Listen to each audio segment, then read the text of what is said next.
সহজেই ভূপাতিত করা যাবে, নিচু উচ্চতায় উড়ে যাওয়া আর ছুটে আসা আকাশযান। শুধু নিশানা হতে হবে অব্যর্থ, জানতে হবে বাতাসের গতিবেগ, লক্ষ্যবস্তুর গতিবিধি আর শারীরিক ভারসাম্য, তবেই মিলবে সাফল্য।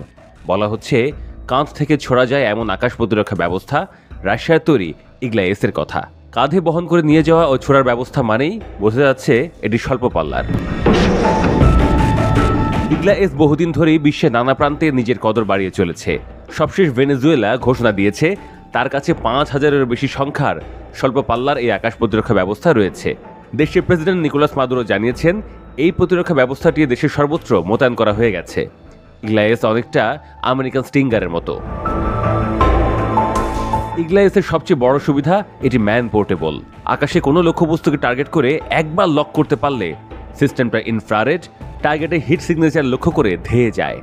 ৬ থেকে ৮ কিলোমিটার দূরের ও প্রায় ৪ কিলোমিটার উপরে উড়ন্ত লক্ষ্যবস্তুকেও নিখুঁত নিশানায় আঘাত করে নিজের কাজ সম্পূর্ণ করতে পারে। এছাড়া সহজে বহনযোগ্য বলে দুর্গম এলাকায় যেখানে বড় মাপের ক্ষেপণাস্ত্র ব্যবস্থা নিয়ে যাওয়ার প্রায় অসম্ভব, সেই সমস্ত ক্ষেত্রে এই ক্ষেপণাস্ত্র খুবই কাজে আসবে। ১৯৯০ সাল থেকেই দেশি বিদেশি অনেক যুদ্ধে রুশ নির্মিত ইগলা সিরিজের মিসাইল ব্যবহার করা হয়। ইগলা-এস ওই সিরিজের আধুনিকতম ভার্সন। বলা হয়ে থাকে উড়ন্ত ড্রোন, ক্রুজ ক্ষেপণাস্ত্র, চপার বা যুদ্ধবিমানের ইঞ্জিন থেকে বেরোনো তাপমাত্রাকে লক্ষ্য করে আঘাত হানে বলে ব্যর্থতার হার প্রায় ০%। অত্যাধুনিক এই হাতিয়ারে রয়েছে দুটি অংশ, একটি ফানেলের মতো দেখতে লঞ্চার এবং অপরটি তার ভেতরে থাকা রকেট আকৃতির ক্ষেপণাস্ত্র। ভেনেজুয়েলার আগে জানা যায় ভারতের দিক থেকে খবর। ভারতীয় সেনাবাহিনী ইগলা-এস-এর একটি ব্যাচ পায় সম্প্রতি। এতে সন্দেহাতীতভাবে প্রতিরক্ষা সক্ষমতা আরও শক্তিশালী হয়েছে ভারতের।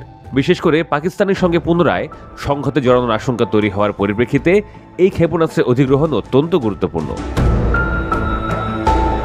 এই মিসাইলগুলি জরুরি অধিগ্রহণ প্রক্রিয়ার মাধ্যমে ভারত সরকার সংগ্রহ করে। বর্তমানে এগুলি সীমান্তের কাছাকাছি ফ্রন্টলাইন ইউনিটগুলোতে মোতায়েন করা আছে। ভারতের প্রতিরক্ষা কৌশল অনুযায়ী এই ধরনের দ্রুত অধিগ্রহণ সেনাবাহিনীর প্রস্তুতি এবং সক্ষমতা বৃদ্ধি করার জন্য নেওয়া হচ্ছে। ইগলার নতুন ব্যাচ হাতে পাওয়ার পর জরুরি ভিত্তিতে আরও ৪৮টি লঞ্চার এবং ৯০টি ক্ষেপণাস্ত্র কেনার বরাদ দিয়েছে ভারতীয় সেনাবাহিনী। স্বল্প পাল্লার লেজার বিম আকাশ প্রতিরক্ষা ব্যবস্থারও সন্ধান চালাচ্ছে দেশটি। নয়াদিল্লির মূল মাথা ব্যথা পাক বাহিনীর ড্রোন। যুদ্ধের সময়ে সেগুলোকে দ্রুত চিহ্নিত এবং ধ্বংস করা যে কতটা জরুরি তা ভালোই জানেন ভারতের সেনা কর্মকর্তারা।